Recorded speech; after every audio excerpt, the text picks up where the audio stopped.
everyone, and welcome to my latest video. Got a couple of things to talk about. This is going to include my weekly movie reviews that I've been doing for a while now. But I also want to do a few quick wrestling updates and speaking about some of the current events that are currently going on in pro wrestling. I guess we can start off with the G1 Climax, which I'm almost fully caught up on. I'm a few shows behind, and it's going to be wrapping up this weekend. So my plan is tomorrow to just blast through the shows that I haven't seen yet. And then Sunday will be the finals, and then we will have a winner to the G1 Climax. I'll say what I've said before. I've really been enjoying the tournament. It feels nice to see something traditional with the crowd and legitimate crowd reactions again. And it's been a lot of fun to watch from that point of view. It feels familiar and traditional, and it feels like legitimate pro wrestling is returned to us in some way, shape, or form in the midst of a global pandemic. So I've really been enjoying that. I also enjoyed AEW's year one anniversary this week. I thought that was a really good show. It was basically a free pay-per-view with all the title matches and everything. It's the type of thing you can't do every single week, otherwise you'll just burn yourself out. But I thought it was overall a very entertaining show from start to finish, and I just really enjoyed it. I really liked the TNT title match. I continue to enjoy the interactions between Jericho and MJF. And we've got the tournament starting up, which is most assuredly going to end with Hangman and Omega in the tournament finals. I can't picture it being anything else. We're furthering the setup for FTR versus the Young Bucks, which feels like it's obviously going to happen with the four-way that's been set up for next week. So yeah, there's a lot of stuff going on, and Full Gear looks like it's going to be a pretty loaded show. If all my predictions are correct, it looks like we're getting Kingston versus Moxley for the title, which is probably the weakest match of the show. But when you look at everything else, you've got the tournament finals, which are going to be... It's got to be Omega versus Hangman, which I'm really interested in seeing that match with all the history that's been built into this. And it looks like we're going to finally get FTR versus the Young Bucks, which that's going to be something to see for sure. That's like their big tag team dream match, especially with the titles on the line and everything. We may get Jericho versus MJF, or they may hold off for the next pay-per-view. I don't know.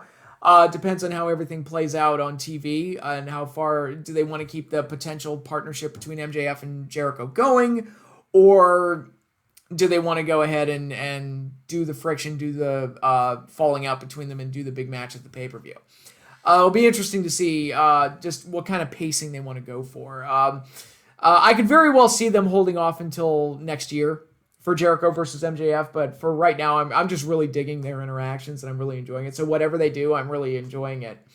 For the TNT title, we know that Darby Allin is getting the title shot, but the TNT title match ended with a time limit draw, so that makes me think maybe we'll get Cody defending against both Orange Cassidy and Darby Allin in a triple threat, which that'll be a colorful match for sure, given the personalities involved. And yeah, it's just looking like it's going to be a really stacked show overall. They've done a really good job of like setting up big matches for the pay-per-view. I'm also hoping for the women's title match. We get Shida versus Thunder Rosa with both belts on the line. I think that's the next logical step for the two of them, and hopefully that's where they go. And yeah, I think Full Gear's got some good stuff to look forward to. So it's nice to have that on the horizon. Hopefully the build-up to that continues to be good. And hopefully they deliver a rockin' show when it comes time to do so. NXT, unfortunately, is kind of cursed right now, given that Finn Balor is injured, and that kind of puts his status as NXT champion a little bit in limbo at the moment. We do have Halloween Havoc to look forward to, which I haven't talked about this outside of the live stream that got pulled, but I think it's really cool that WWE's bringing that name back. I've recommended it for years. I think Halloween Havoc is a cool name for a pay-per-view. And I think the idea of a Halloween-themed event of any kind, whether it be a TV special or a pay-per-view, I think is really cool, and I just love the whole concept of it. So the fact that they're bringing it back, I think is really kind of cool and kind of neat. Will it mean anything? I don't know. Is it just window dressing on a normal episode of NXT? I don't know.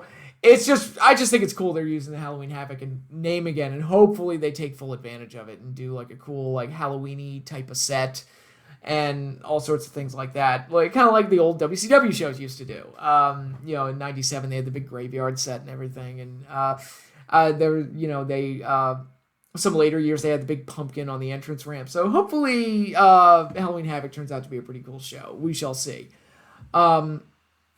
Moving forward. And I'm still watching the ROH Pure Title Tournament, which is starting to heat up. We're past the first round now, and now things are really starting to get interesting. It looks like, if I had to guess, Jay Lethal is probably going to win the whole thing. If I had to guess. We may even get like a battle of the tag team champions in the finals. That seems pretty likely to me at this point, but again, we'll see how that all plays out. And I think in ROH's case, they needed to do like a scorched earth type of thing, just go back to basics and just present something simple, and that's what they've been doing really well. The video packages in particular have been very, very good. So it's nice that ROH is actually enjoyable again, at least to some degree. The lack of a crowd is a major detriment, but at least it's by the numbers, solid wrestling, and I'll take it. I will absolutely take that. So, that pretty much wraps up all the wrestling talk. So now I'm going to get into the movies, and the movies I watched this week, of course, it's Halloween season. And I've been diving into a bunch of horror movies. And this year, I finally decided to watch a horror movie that I've known about literally for decades. And I have deliberately avoided because the very concept of the movie scared the holy hell out of me. And I didn't know if I would even be able to finish watching it. But now I decided, you know what? I'm going to bite the bullet and go ahead and watch this movie. Willard! Now, what is it about this movie that would terrify me so much? Now, if you know me, and I've talked about it on this channel before, I have a very strong phobia of mice and rats. Very specific, but it's mice and rats. I can't stand them. I don't want them anywhere near me. I think they're creepy as fuck. I hate them. Spiders, I'm okay with. Fucking scorpions, I'm okay with. Snakes, I'm okay with. Other rodents, like squirrels and hamsters and shit, totally okay with it. Mice and rats, can't deal. I can't deal with them. I just fucking hate the little things. Even in movies, like, there's the dream sequence in the Nosferatu remake with Werner Herzog, or whatever that dude's name is. That scene creeps me out because it's a dream sequence with literally thousands of rats everywhere. And it's one of the most disturbing things I've ever seen in my life.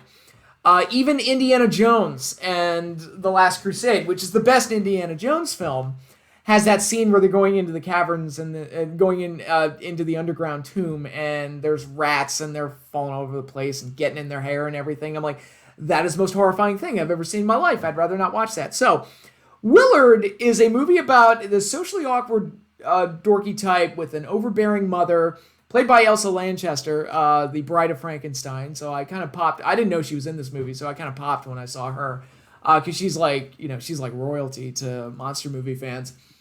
But this is a movie made in the 70s, so she was getting a little older by this point, and so she was playing an overbearing mother to the socially awkward dork who the world basically ignores, and the only friends he makes are rats that he meets in his mother's backyard, and he's tasked to kill them, but instead of doing that, he protects them and basically cultivates a rat colony in his home that he befriends and trains to do his bidding, which eventually leans into him getting revenge over those who have wronged him and sicking the rats on them as they eat people alive and kill them.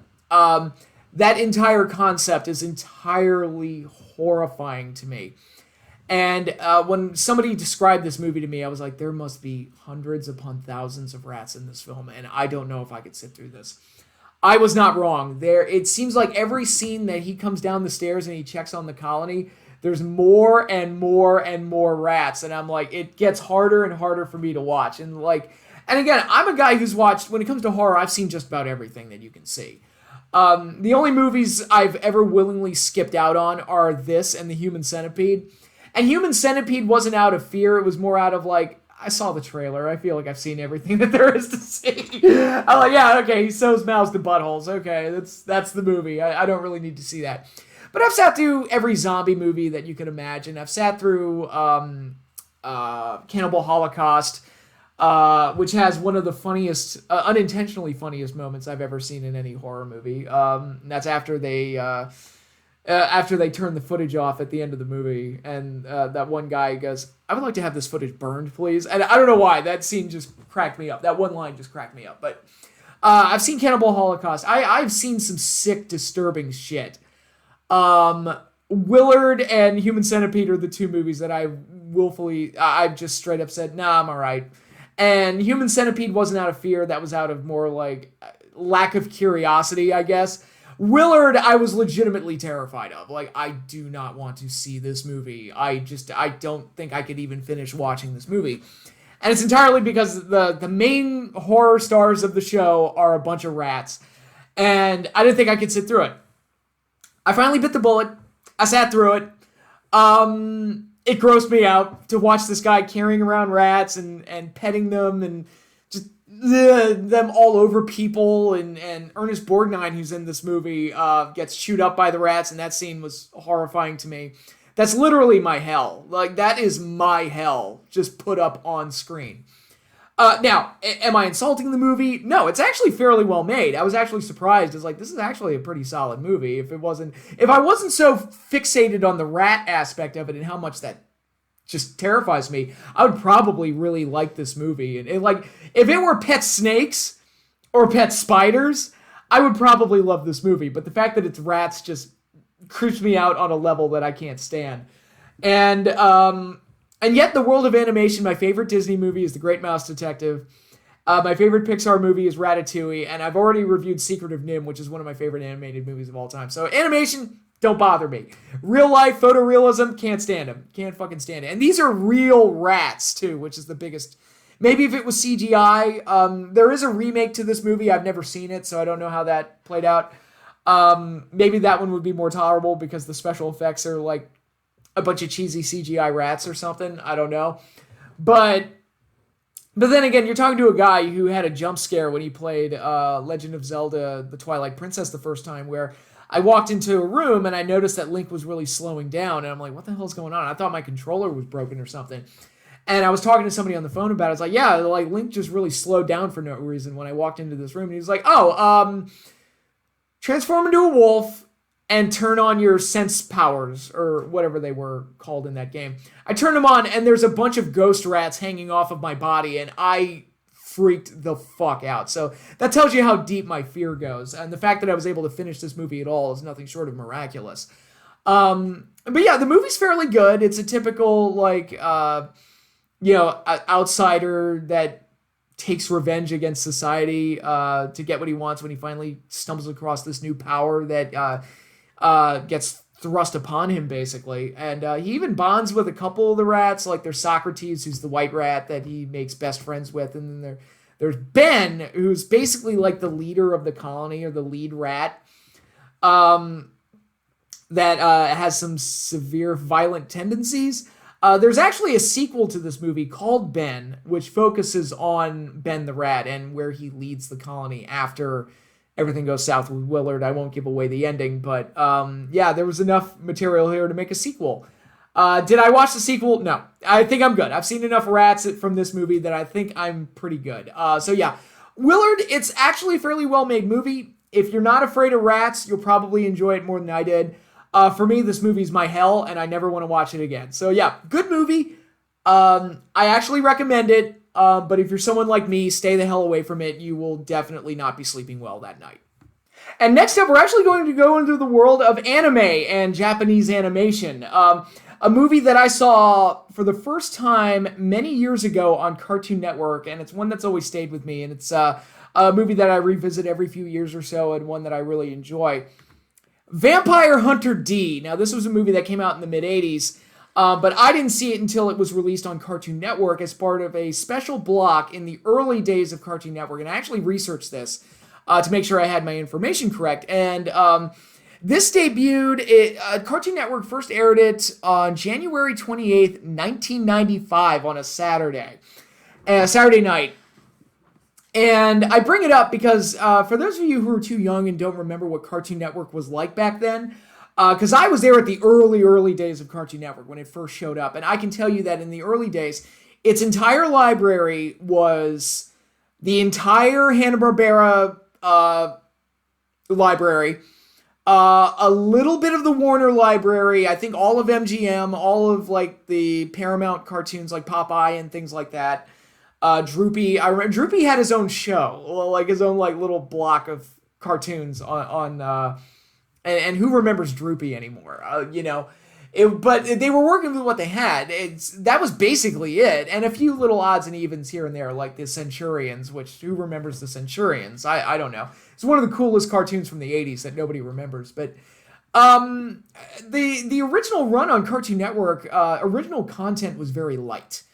I think, if I'm not mistaken, Space Ghost Coast to Coast was the first original, and I put that in quotation marks. It was the first original show that they did. And I put it in quotation marks because it was just using recycled footage from the Space Ghost cartoons and redubbing it and kind of fucking with it to create the illusion of a talk show, which was fun. I love Space Ghost, but it wasn't, Adult Swim hadn't come on the scene yet. Obviously, we were a few years off. We were a few years away from Adult Swim, and things like Dexter's Lab and Powerpuff Girls and Cow and Chicken and Ed, Edd and Eddy and all the other cartoons that Cartoon Network would make themselves and their own original content. That wasn't there yet. And the anime was non-existent. There was no Toonami yet. I remember the first run on Toonami. It was Voltron, the new Johnny Quest show, and Thundercats. That was the original run. So there wasn't even like much in the way of anime on the original run on Toonami. Eventually, Voltron obviously counts, but obviously they would adapt it and include things like Sailor Moon and biggest of all, DBZ. But the overall content on a 24/7 cartoon channel was fairly light. And again, they leaned very heavily on the Hanna-Barbera library, which went all the way back to the very beginning of Hanna-Barbera and just covered like everything. Like every cartoon they ever friggin' made was featured on Cartoon Network at some point. I think now they're all on Boomerang, but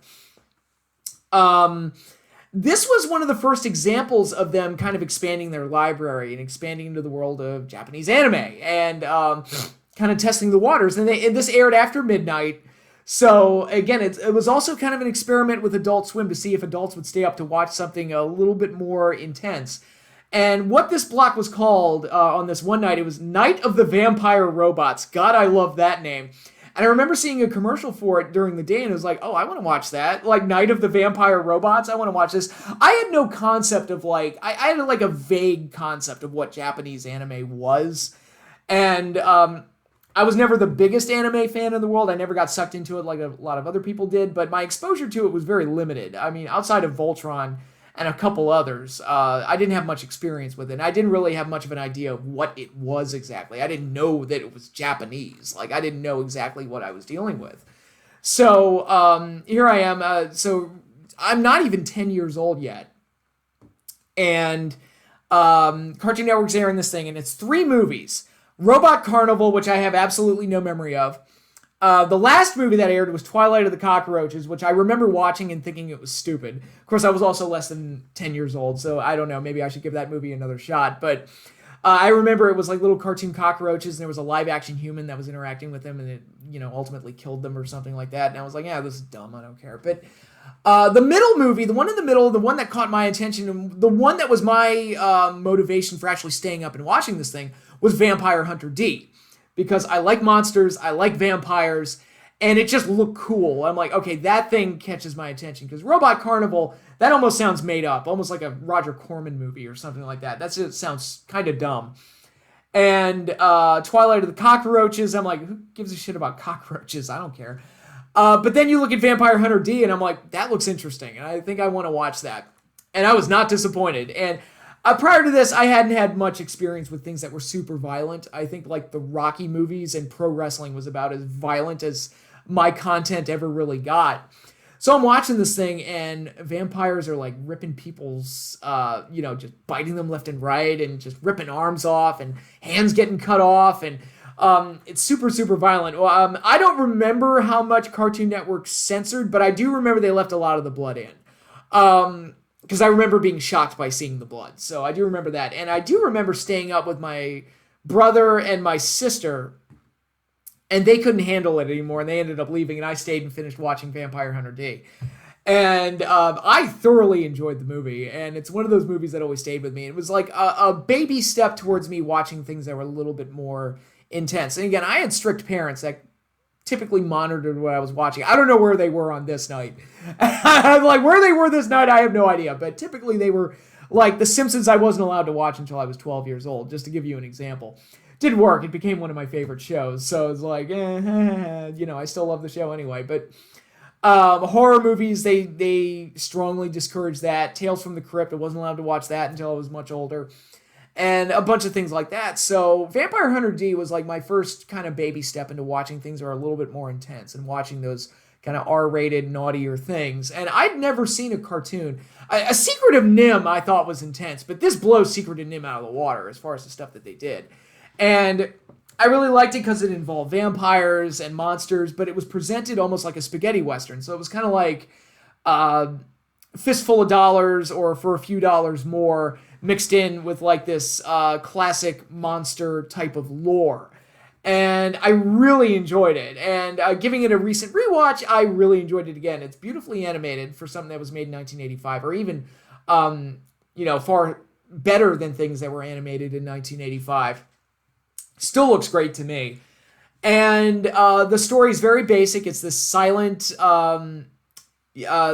protagonist, again, very much like Fistful of Dollars, Clint Eastwood, in those type of movies. And he's a vampire hunter that's going to save this village from this evil vampire that bit a girl and is trying to bring this young village girl under his influence. And the evil vampire, Count Lee, which I understand is a nod to Christopher Lee, who played Dracula in the Hammer Horror studio films, which is great. I always love little nods like that. And Dee has to fight through all of his minions and monsters, and there's a lot of great like creatures and monsters that are featured in this thing, especially when they go into the castle. All very well animated too. And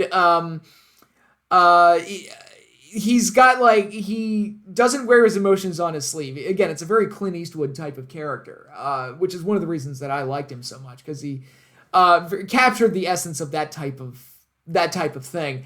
So when he does, at the end of the movie, when it looks like he's smiling, although you can't really see the smile, when he's smiling through like the lapels of his coat and it's kind of covered in shadow, you can tell that he's smiling. It actually feels like an earned moment after all the bonding he'd done with this family, her brother and the victimized girl and everything.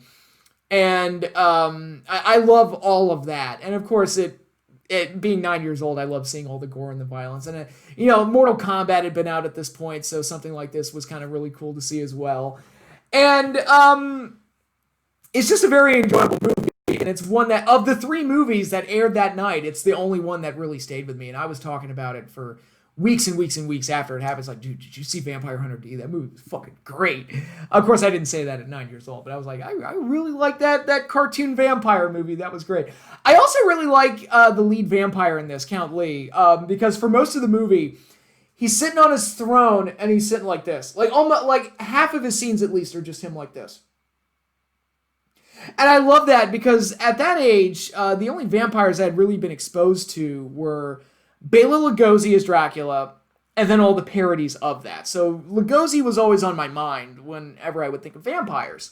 But here, it's like, this is the first time I saw a vampire where you really, his body language, or lack thereof, in those scenes kind of told me everything I needed to know about him, where it's like, this dude's been on this planet for thousands of years. And that's the other thing. One thing I like about the mythology of this movie, when I was younger, I thought it took place in like, medieval past. And it's like, no, it actually takes place in like a post-apocalyptic future, which I thought was a really nice touch. I'm like, oh, that's pretty cool. I didn't realize it when I was younger. I guess I wasn't paying attention. But it actually takes place in a far-off future where vampires are back and raising all kinds of hell. But anyway, this vampire, that body language with him just sitting like that, it told me like everything I needed to know about him. It was like, this is a dude that's been on the earth for thousands of years. He's super old, super powerful, and he's just bored. And that is his motivation for doing everything. It's like, look, I'm immortal. I need something to do. If I gotta like bring this chick into the fold and marry her, it's like, I'm doing it because I'm bored. And it's like, and his minions, one of them's like his daughter, and he's like, I really don't care about you. I really don't care about your feelings. I'm so far beyond the capacity to give any kind of a shit, that I just don't care. And so I always love that character as well. And Vampire Hunter D is a very exciting and action-packed movie. And another thing I also liked about D, and this kind of connects him to Blade in a way, the Marvel superhero Blade, where he's half human, half vampire, Dampier. I believe I'm pronouncing that correctly. If I'm not, feel free to fricassee me in the comments down below. So that gives him like additional vampire powers where he's always trying to, and it's another reason why he's so emotionless, because he has to keep his emotions in check, because if he doesn't, then the vampire side of him breaks out, and then he just becomes the monster that he's trying to fight. He also, his left hand is also a character, which I'm like, there's some kind of masturbation joke to make there somewhere, but I'm going to leave that the fuck alone. But his left hand is kind of like a sidekick, and it has a little face on it. It's like, so wait, is that a thing that all Dampiers have, or is he, is his hand possessed? Kind of like an Evil Dead 2 situation? Like, what exactly is up with that? But I love the character. I love that character because he's such a snarky asshole to D, and always putting him down. It's like, he's a nice little sidekick, a nice little sarcastic sidekick. It's so weird that they never explain it, which I'm okay with. And I've never read any of the books that Vampire Hunter D is based on. I've only seen the movies. More on that later. But the original Vampire Hunter D, it's one that I have a really fond memory of watching it that night on Cartoon Network, and it's one that's always stayed with me. And another thing about that night that I remember, I got so bored with the Cockroach movie that I flipped over to Comedy Central, and lo and behold, what was on the TV? Mystery Science Theater. That was the first time I watched Mystery Science Theater, and I became a fan of that show. So I really should be grateful to this movie. It is a movie that gave me a lot in a weird way. And it's one that I have a lot of fond memories of. One of my fondest childhood memories, staying up that night and just watching something that I probably wasn't supposed to be watching. But yeah, Vampire Hunter D, it's a classic, and I highly recommend checking it out. Next up for review is the other Vampire Hunter D movie, Bloodlust, which came out in 2000. Now, a quick story on this one. I'd heard when I was in high school, I'd heard that there was going to be another Vampire Hunter D film, and I was like, oh cool, I want to watch that. I could be down for some more Vampire Hunter D.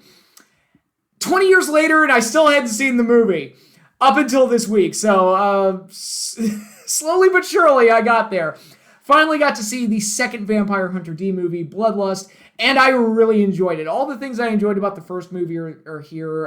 The animation is stellar. You can definitely see a huge improvement in animation quality from 85, which was already very high, and into this new age at this point in the year 2000. It looked great. Love the way it looks. And it still maintained all the things that I enjoyed, like kind of the more spaghetti western feel, but using monsters and creatures and all sorts of other things. I think I would probably say that the first film was more creative in the different set pieces and the different monsters and elements that were incorporated. But this one is thoroughly entertaining because it's more of a chase film. The film literally opens up with Vampire Hunter D being brought in on a mission for a job where he gets paid a shitload amount of money to find this girl who's been supposedly kidnapped by this vampire, and it's like, you got to go chase him down and hunt him down before they get married. Turns out the marriage is completely consensual, and it's a vampire that's fallen in love with a human, and they actually do love each other, but which puts D's motivations into question, and what does he want to do, and how does he want to address this whole situation. But it does make for kind of a fun chase movie, as there's all these other people that are after them too. There are some that are protecting the couple. There are some that are also seeking the reward and trying to fight D to get to them. And D ends up becoming allies with one of them, and that actually leads to a bit of an ending that kind of tugged at the heartstrings a little bit. I was like, oh, at the end. The ending was actually kind of sweet, but I think one of the other aspects I liked about this movie so much was the fact that the first Vampire Hunter D movie, they treated the vampires mostly like how you would expect them to be portrayed, whereas they're just straight up monsters and bad guys, and that's pretty much it. Not a whole lot of shades of gray outside of the daughter character, but generally, like, the vampire characters are just bad guys that give Dee an obstacle to overcome. Here, there's a little bit more of a three-dimensional quality to them where their race is dying out, there's not many of them left, one's fallen in love with a human and means her no harm legitimately, and they're a little bit more, for lack of a better word, they're a little bit more human this time around. And it's very interesting to see how all that plays out. That's not to say that all of them are good, but it is a little bit more interesting to see the vampires this time around and how they're portrayed. It gives it a little bit of something different from the first movie as well. And it has a lot of well-animated and exciting set pieces, and Dee is once again a great character. Of course, he still has his trusty left hand to help him out, which is also great. The horse also, there's a lot more horseback riding in this one, which also leads to some nice action sequences as well. So overall, Bloodlust, I thought was a very entertaining movie. I really liked it. If you twisted my arm, I'd probably say I liked the first one better, but I think this one does boast better animation and has enough qualities about it that make it different enough to where it's worth watching on its own merits rather than being viewed as a companion piece or a sequel to the original Vampire Hunter D. You can skip the first one and watch this one, and you'll still fall in love with the world and everything that and the characters and everything within it. So Bloodlust, 20 years, but better late than never. It was definitely worth the wait. And continuing with the theme of vampires, let's go into an oldie from the 1930s. Mark of the Vampire, a film that is not from the traditional Universal canon, but does star Bela Lugosi and director Todd Browning, who directed the original Dracula starring Bela Lugosi. So, yeah, this is a movie that I had never seen before, but I'd always heard about, and one that I was very curious about because of all the players involved. It also includes Lionel Atwill, who was in many of the old school horror movies. Also includes Lionel Barrymore as the lead in kind of the Professor Van Helsing type character. For those of you who don't know, Lionel Barrymore played Mr. Potter in It's a Wonderful Life. So he's great as a villain here and great as kind of a crotchety old professor here. And so you've got a star-studded cast, and it's all revolving around a murder case that is believed to be the work of vampires, namely Bela Lugosi's character, who is not Dracula, and a female accomplice. So an early example of a female vampire that goes around and potentially harming people and everything. And Lionel Barrymore's character is brought on to solve the case and to find out what's going on with these vampires.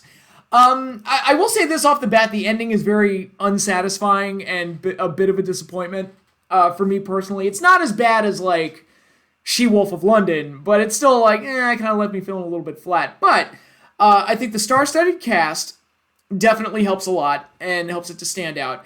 The visual of the female vampire, Luna, is very, very good, and you can see how, like, this character definitely influenced personalities like Vampira and Elvira and Morticia Addams and those type of characters. Moving forward, there's a very distinct look to her that kind of set her apart from what you would see out of Lugosi, who was very much in Dracula mode here, even with minimal dialogue. He was very much like basically just co-opting his Dracula performance and putting it here into these scenes. And it's an overall entertaining movie, and I'm glad I saw it again as like another example, kind of like what I talked about last week with The Body Snatcher and Boris Karloff. It was nice to see him in a role, like an additional piece of his body of work that doesn't always come up and doesn't always get talked about. Even if it's not like a remarkable performance, it was just cool to see Lugosi doing what he does. And I think the strong cast definitely helps to elevate this movie above where it probably would have been otherwise. Now, interestingly, the movie itself is not very long, like around an hour long, give or take a few minutes. So it's a very short movie. And I've heard that it was heavily edited, and I'm sure like the deleted footage has since been lost.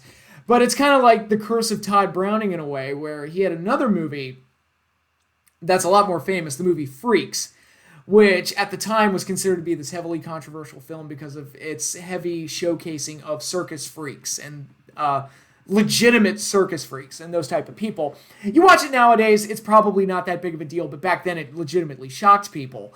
And the movie was released and then heavily edited following its release. And most of that footage, or most if not all of that footage, is believed to have been lost. So there's a movie I'd like to see, the uncut version of Freaks. I would definitely like to see that. But if this movie was trimmed down from what it was originally, I think that's a shame. And it's just another example of just poor Todd Browning can't get his way with a lot of these things. But In any case, I think Mark of the Vampire is worth a look if you're a completist looking for more Bela Lugosi material.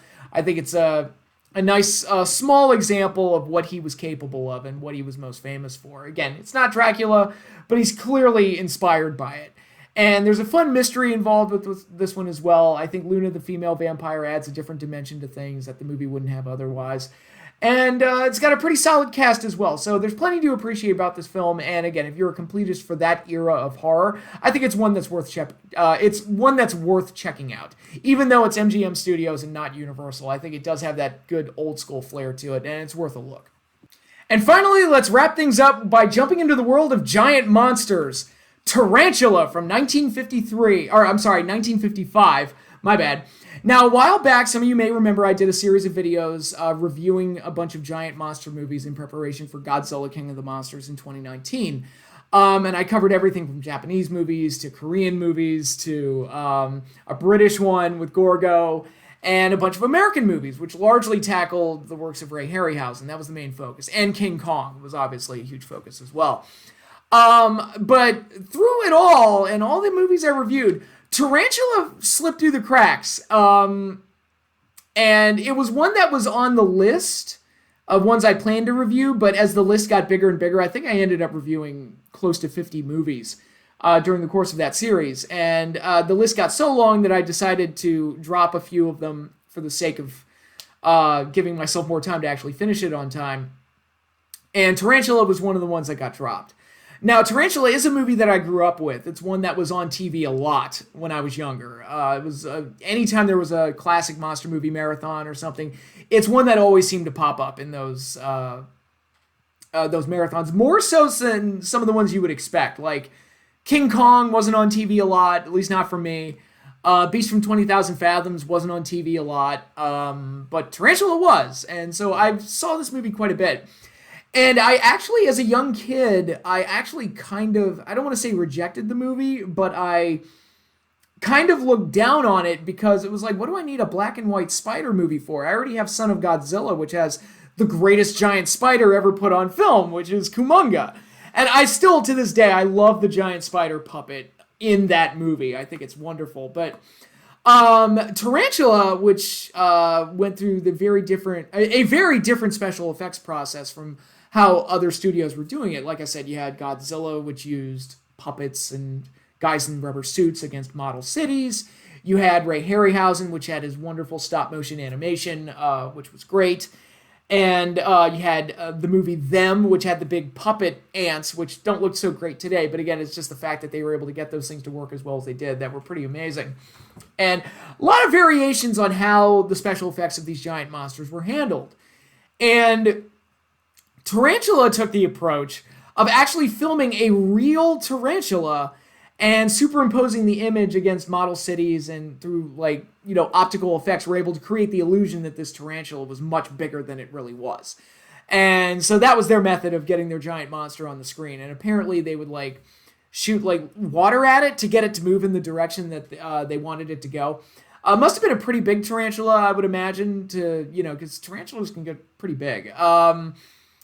To get it to do what they wanted it to do and to get it to look even remotely presentable on camera. And so it does stand out from the others, from its contemporaries, because of its very different way of producing the special effects. And it looks lifelike because it's actually a real tarantula, which is an interesting thing to do. To bring it back to Godzilla, actually King Kong versus Godzilla did a similar thing with the giant octopus, which as a kid, I thought for sure was fake. I was like, that has to be a fake octopus. No, it was a real octopus. Up until Kong shows up and starts fighting it. It's like, okay, that's the puppet. But when it comes on screen and starts terrorizing the islanders, it's actually a real octopus that's on screen, and they use optical effects to make it look much bigger than it actually is. So it stands out from the other movies because of its method of shooting the special effects.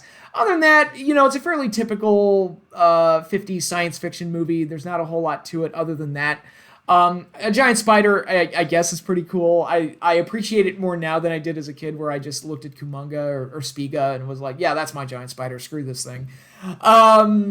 But Basically, the movie has like a mad scientist type that's dealing with experiments that he shouldn't be dealing with, and people are winding up deformed, and animals are growing bigger than they naturally should. And this tarantula escapes from the lab during a mishap with one of his patients, and the tarantula runs wild in this this small town in the middle of nowhere, and the military has to find a way to stop it. And you got scientists running around, you got the military running around. It's a fairly, again, if there's such a thing as a conventional 1950s monster movie, I mean, this thing pretty much, it's fairly conventional. There's nothing here that you wouldn't see better versions of in the Godzilla movies, in Beast from 20,000 Fathoms, and the other works of Ray Harryhausen.